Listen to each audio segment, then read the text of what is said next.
नमो बुद्धाय, जय भीम, जय भारत। मित्रों, वीडियो शुरू करने से पहले अगर आपने अभी तक इस चैनल को सब्सक्राइब नहीं किया है तो जरूर सब्सक्राइब करें और साथ में दिए गए बेल आइकन को दबाना मत भूलें। इसी के साथ नए वाले चैनल को जरूर सब्सक्राइब करें, ज्वाइन बटन के जरिए चैनल के सदस्य जरूर बने। और हाँ, नए वाले चैनल पर नए व्लॉग आए हैं जो हम्पी के होंगे। मैं फिलहाल हम्पी जाकर आया हूँ, उन वीडियोज की सीरीज कल से आने वाली है, तो जरूर सब्सक्राइब करें नए वाले चैनल को। अग्रदायिका विशाखा। विशाखा मगधराज बिंबिसार के राज्य के एक धन कुबेर श्रेष्ठी धनंजय की बेटी थी। उसका परिवार भगवान बुद्ध का उपासक था। जब वह केवल 7 वर्ष की थी, उसने भगवान बुद्ध के दर्शन किए और उनके धम्मोपदेश भी सुने। इतनी छोटी उम्र में ही वह निर्वाण की ओर ले जाने वाली धारा में सम्मिलित हो गई, अर्थात स्त्रोतापन्न अवस्था को प्राप्त हुई थी। कुछ दिनों बाद उसके पिता धनंजय साकेत यानी अयोध्या में जाकर बस गए। अब विशाखा भी अपने पिता के साथ वहां रहने लगी। वयस्क होने पर उसका विवाह श्रावस्ती के एक श्रेष्ठ यानी सेठ मिगार के पुत्र पुण्यवर्धन के साथ हुआ। उसके संपर्क से यह परिवार भी भगवान बुद्ध की शरण में आया। इस कारण उसका परिवार विशाखा से बहुत प्रभावित एवं कृतज्ञ था।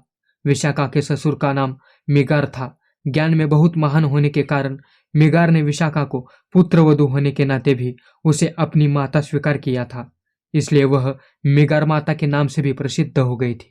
श्रावस्ती में सुदत्त यानी कि अनाथ पिंडक द्वारा बनाया गया भव्य जैतवन महाविहार था। भगवान बुद्ध अक्सर यहाँ आकर ठहरते थे। एक समय जब भगवान बुद्ध यहाँ भिक्खु संघ को धम्मोपदेश दे रहे थे, मिगार माता विशाखा भी बहुमूल्य आभूषण पहनकर भगवान बुद्ध के उपदेश सुनने पहुंची। उसने गहने उतारकर गठरी में बांधकर अपने पास रख लिए और धम्म चर्चा सुनने लगी। धम्म देशना के बाद वह वंदना करके घर वापस लौट गई, किंतु बहुमूल्य गहनों की गठरी वही भूल आई।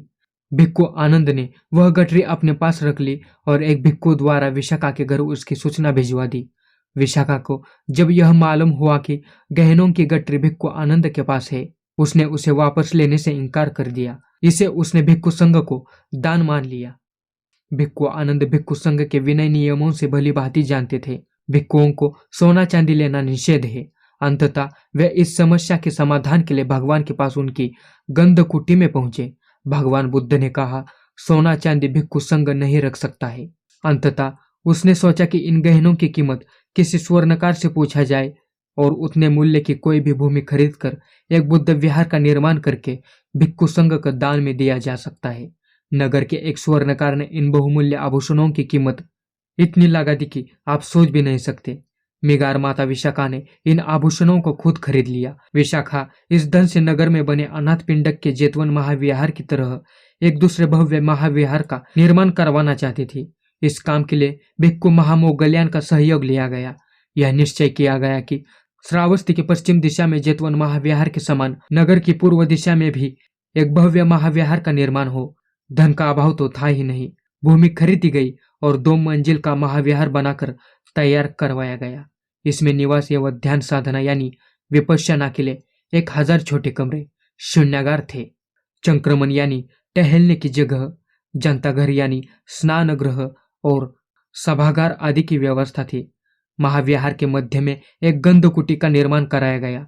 यह भव्य महाविहार नगर के न अधिक नजदीक था और न नगर से अधिक दूर था। नगर के पूर्व में शांत वातावरण में बने इस महाविहार का नाम पूर्वाराम यानी मुंबाराम महाविहार रखा गया।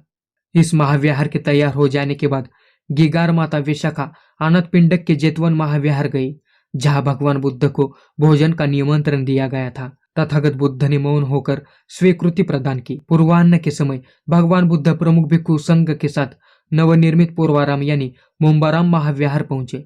विशाखा ने अपने हाथों से भिक्खु संघ को भोजन परोसा। भोजनोपरांत विशाखा श्रद्धावनत हो अपने दोनों हाथ जोड़कर बोली, बनते भगवान, इस भवन को मैं दान में देना चाहती हूँ। तथागत ने कहा, विशाखे, इसे आगत अनागत चातुर्दिश भिक्खुनी संघ को प्रदान कर दे। चातुर्दिश भिक्खुनी संघ को यह भवन दान कर दिया। श्रावस्ती के जेतवन और गिगार माता विशाखा के पूर्वाराम महाविहार में भगवान बुद्ध ने सबसे अधिक वर्षावास किए हैं।